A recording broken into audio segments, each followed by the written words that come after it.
So the tet says t, as in Tony the Tiger. Everybody say t. Easy, okay? Tet has a dual nature, which means it can reveal good or it can also reveal evil.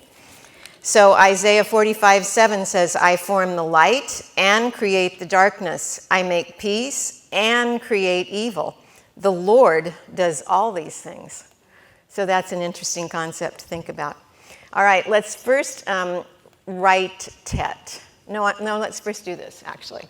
All right, let's look at, remember last week we did the het, that one where you have to kind of clear your throat. And the het is said to be an upside down tet. So let's look and see if that's true. The het is formed with a zayin and a vav, but it flattens out here in the modern way of writing it. And het can mean life, but the tet can mean death. And it is also formed with a vav connected to a zayin. And so you see that the tet is an upside down het. Isn't that interesting? Now let's learn how to write the tet. Okay, so you're going to see that the tet, the way that it can bring death is that the vav is like a bent new man, bending in reverence to the zayin, who is the crowned man, Yeshua. Okay? So let's write it. So here's the vav. We're going to have this slight little hook. We're going to come down, and we're going to connect to the zayin. Okay? We'll do it again. All right? So make the little hook, come down, connect it to the zayin. And that's your letter tet. Everybody got that? Need it to one more time? You good? All right. Now let's read some words that begin with tet, and then I'm going to show you a fun way to practice your vowel points. All right? The first word we have up here, we have one vowel. What's this vowel going to say? O. So we have the t. Tov. Excellent. And that means good. Why did this word end with a v? There's no dot, and there's also no vowel, so you did it perfectly. All right, now here we have two dots that are going to say A, and we have the vav with the belly button that has a tummy ache, ooh, remember? So you're going to say te, oot. Okay, te, oot, te, oot. It means sweeping. Okay, everybody understand why we say it like that?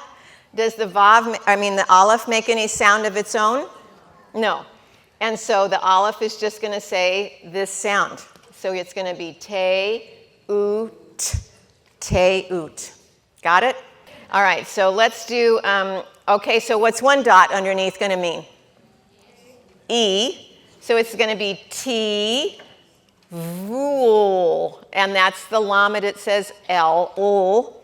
So let's do it again. T, vul. Do you see why the V makes the oo sound with it? That's the only vowel there, so it's T, vul. And that means baptism. All right, let's do this one. It has the line under here and a line under here. So you're going to say ah and ah, so it's going to be ta, vu, ak. Now this is an exception. Normally we'd say ka, but when the chet is the last letter of a word with a patak with the line underneath it, it's just going to say ak. Okay? So let's do it again. Ta, vuak. Ta, vuak. All right? And our last one we're going to read for today is both ah sounds, so easy. Ta, bak. Okay?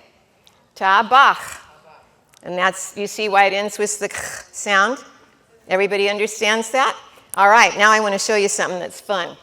At home, you can practice your vowel sounds over and over with, well, I'll just leave this up here. You can take a 3x5 card or a 5x7 card and write your Hebrew letters on each card. Underneath the letter, make 2 slits. And in those slits, you'll take a slip of paper and write your vowel points, okay? So remember, when you have 2 lines, 2 dots on top of each other like this, it's just going to say the sound of the letter. So what's that going to say? T. Exactly. Then you just slide it. Now what's it say? Now what's it say? Te. Now what's it say? Ta. Te. Ta. And so you just slide your vowel points back and forth under the letter, and you can practice. And it's a fun way to do it, easy way to do it, and it's great practice. So I encourage you to do that. All right? Any questions? All right, that's our fabulous chat. Thank you.